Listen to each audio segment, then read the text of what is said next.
Fue hasta los años 60 cuando el movimiento de la nueva ola francesa logró consolidar al cine como el séptimo arte, y no solamente como un producto mediático de entretenimiento. A partir de esa fecha, no han quedado dudas con respecto a su calidad ni a su condición tan pura. Hoy existen muchos nuevos lenguajes nacidos durante el siglo XX que están peleando por ganarse el popular título de el octavo arte, tales como el cómic, el graffiti, el diseño o los videojuegos. De todos ellos, yo me quedo con este último por las razones que a continuación voy a exponer. El graffiti o el cómic, por ejemplo, tienen características distintas a la plástica tradicional, pero de una u otra manera son simbióticos con ella.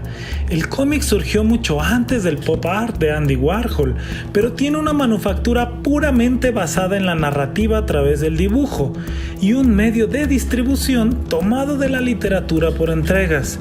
Sin duda son revoluciones del lenguaje plástico y movimientos de vanguardia únicos que se quedaron en la memoria colectiva, pero a fin de cuentas pertenecen a la misma rama. El teatro, de la misma manera, tiene y ha tenido formas de ser presentado, valiéndose y fusionándose con otras disciplinas.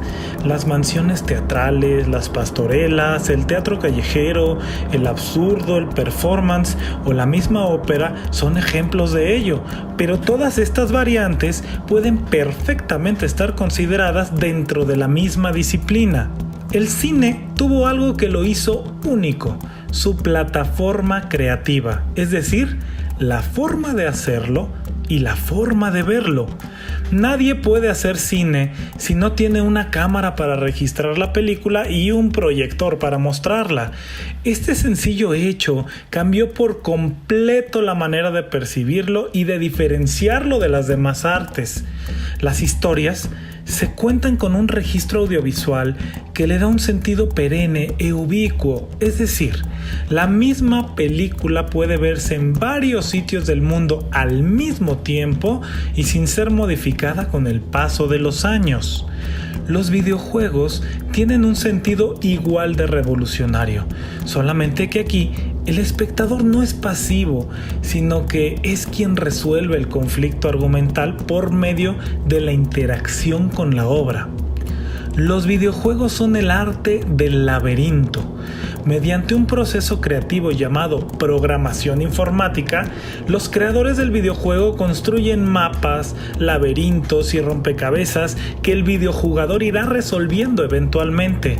Estos dos nuevos artes, el cine y los videojuegos, tienen una condición tecnológica que ha creado su propio lenguaje y que, si bien se valen de las otras artes para existir, su mensaje en conjunto es muy diferente a ellas. Al cine, aunque tiene actores, vestuario, escenografía y puesta en escena, no lo podemos llamar teatro porque no se representa en un escenario. Se crea a través de una cámara y es esta la que le dice a un espectador qué es lo que va a ver, seccionando así la realidad. Por ejemplo, un primer plano de un ojo o una toma panorámica en helicóptero sobrevolando una ciudad son cosas que nunca antes se habrían podido ver representadas en las demás artes escénicas. Esa es una particularidad que tiene el cine y que lo hace ser considerado como un arte independiente de los demás. Bueno, pues lo mismo sucede con los videojuegos. Los videojuegos dependen enteramente de la tecnología para crearse, y al igual que el cine, ambos comenzaron su trayectoria sin el afán de ser ni arte ni de contar historias. Pero ha sido el paso del tiempo y su evolución la que les ha brindado esta cualidad. Al inicio, los videojuegos eran meros juguetes electrónicos que ejercitaban la destreza y los reflejos de quienes interactuaban con ellos, pero con el paso del tiempo comenzaron a afinarse aspectos que están directamente relacionados con el arte, tales como el diseño, la musicalización, los guiones narrativos y actualmente incluso actuaciones vocales y captura de movimiento. Los videojuegos, al igual que la literatura o el cine, hoy por hoy construyen mundos de fantasía llenos de belleza. Y basta ver los créditos de los mismos para darse cuenta que hay verdaderos artistas involucrados en su desarrollo, músicos, decoradores, guionistas o actores. Incluso hay juegos que no solo tienen directores o productores, sino auténticos autores cuya firma pesa igual que la de cualquier otro. Un ejemplo son los videojuegos de Hideo Kojima o Shigeru Miyamoto.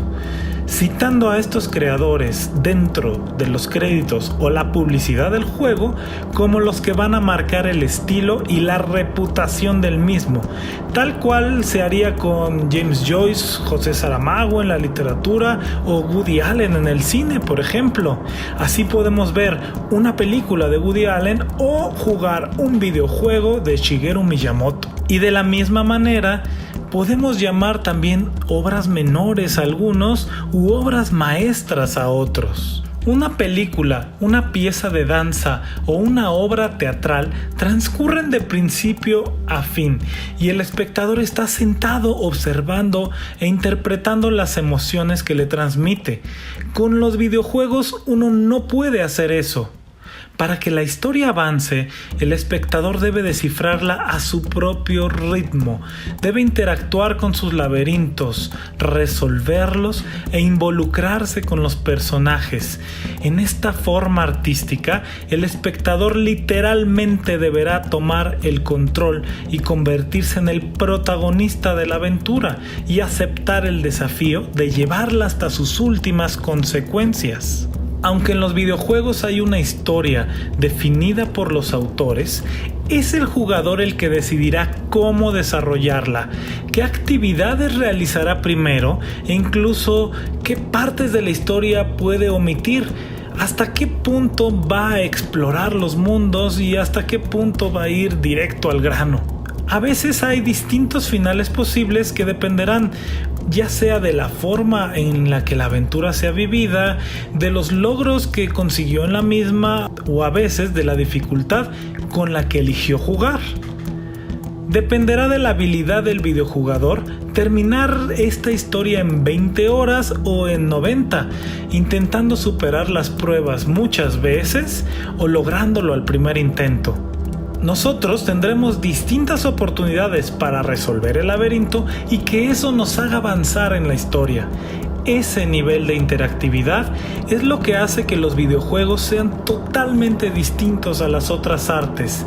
Pero eso no quita que sigan siendo arte, porque hay artistas involucrados en su creación, porque hay belleza en su creación. La revolución informática ha logrado crear la experiencia interactiva por excelencia, y es aquí donde los creadores pueden explotar su imaginación, su ingenio y su creatividad para brindarnos grandes historias, grandes mapas y grandes laberintos.